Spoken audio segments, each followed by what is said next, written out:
Hello everyone and welcome to another episode of BigBrainCraft Season 1.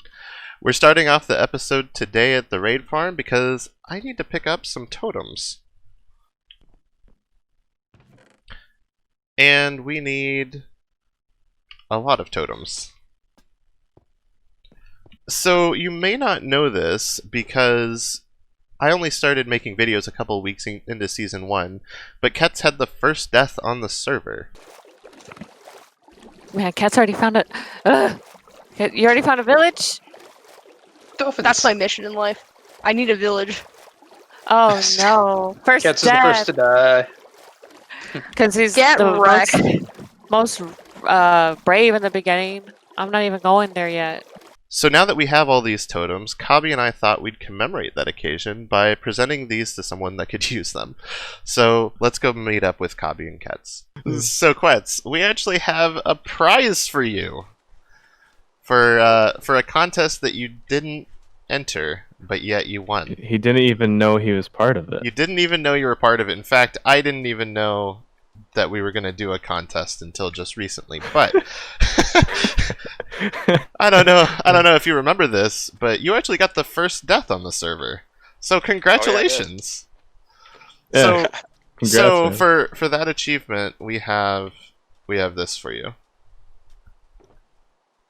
Oh my god. And so we also actually have We renamed it. we have a second prize for most deaths on the server. Yeah. Most deaths confirmed. Are you sure that's me though?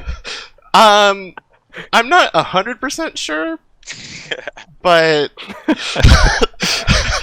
I've got a feeling. We'll call it a prize for shopping at Shelly's. I don't know.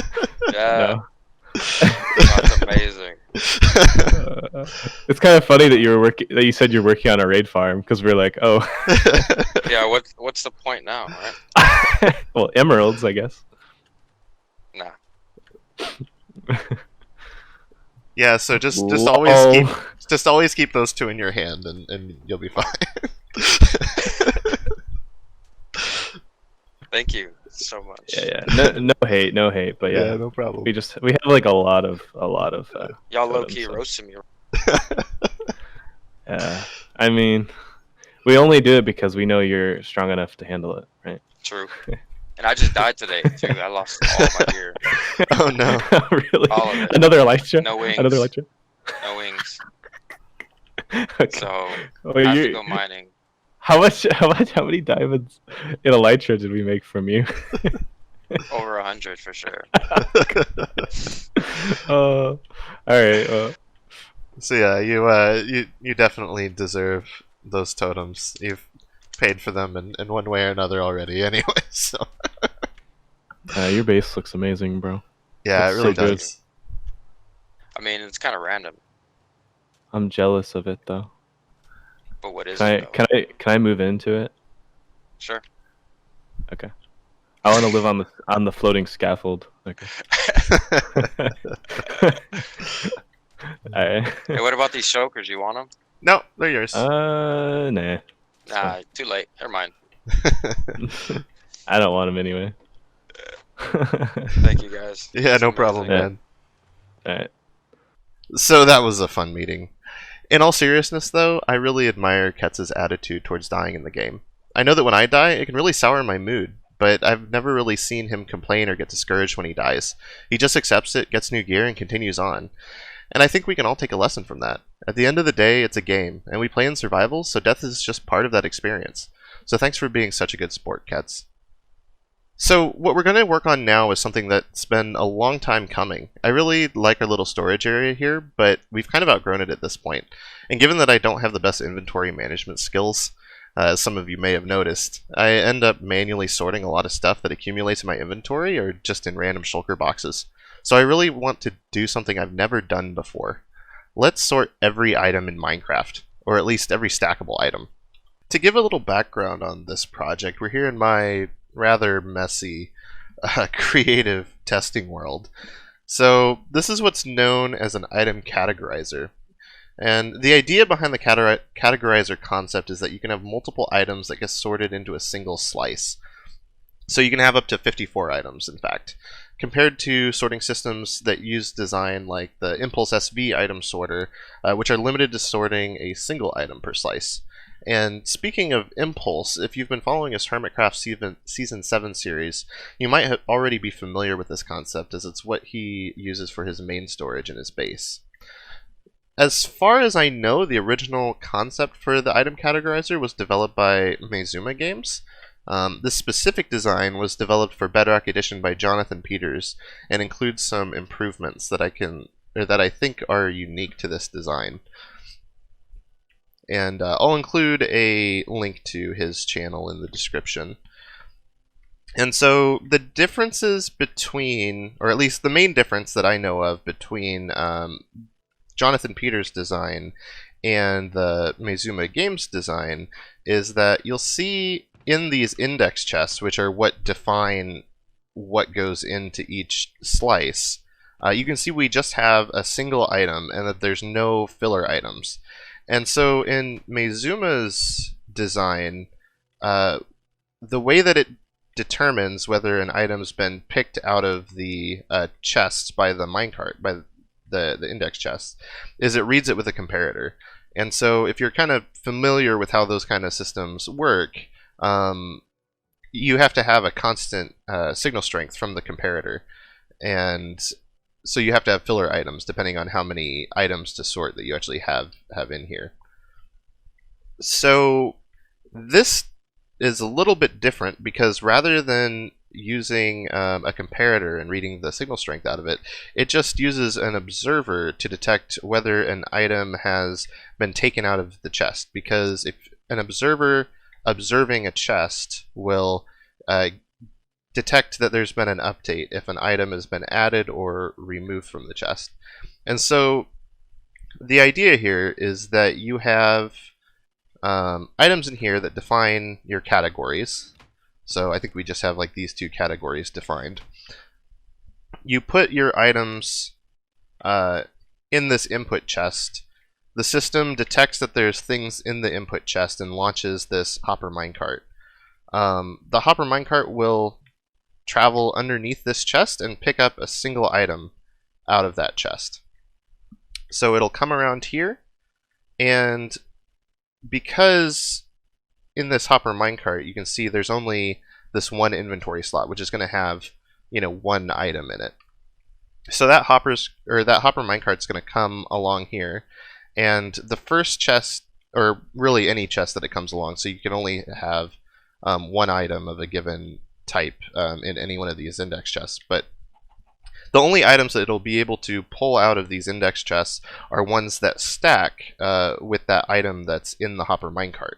So when that happens, the observer fires, which basically tells the system that that's the slice that items should get sorted into. And then the hopper minecart will return. That one item then flows into this hopper, which kind of configures it to be a item filter. Then all items of that type will flow in here, and the only hopper that will be unlocked is the one corresponding to the index chest that an item was taken from. And that's how these systems work. So to kind of demonstrate that, we'll throw in a couple of different items here. So we'll do cobblestone and a sticky piston. So we can see the hopper minecart's going to go along.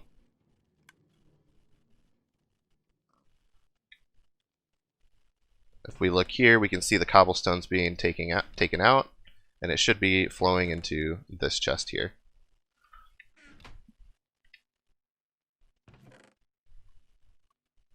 So after this is completed, the system will detect that there's no more items of that type left to transfer, and it will send the minecart along. It'll pick up one of the sticky pistons and determine which slice the sticky piston needs to get sorted into. So we can see the minecart there.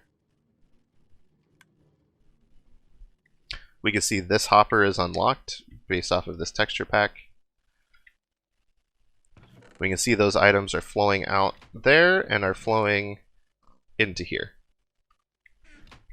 So pretty cool design, lets you sort, you know, because there's a lot of items where you're not really going to have enough of them to configure like a impulse SV type, you know, item sorter. And you know, if you want to sort hundreds of items, different types of items, it's not usually practical to use that kind of sorting system because it just has to be so large and it's so resource intensive. This one is pretty cheap for what you can do with it, and it's pretty much infinitely expandable. And so to kind of give you an idea of what we're going to be building, here's our prototype for what we're going to be building. So with that out of the way, let's build it.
Here it is finished. Obviously we still need to decorate it, but you know, it's working. And you can see we've got a lot of shulkers laying around that need to be fed into the system. I'd actually like to add a shulker unloader at some point. It would make doing that kind of thing a lot easier, because it's pretty common that, you know, after doing a build or a project that we have just a bunch of shulker boxes full of random stuff that we need to sort out. But yeah, I know Kaubee spent a lot of time doing most of these filters, and then I named all of them, but you can see I love the formatting on that one. But if we go back here, we can actually see the index chests that define the categories. So if we look here, you can see we've got beacons, nether stars, diamonds, blocks of diamonds, and even netherite and block of netherite.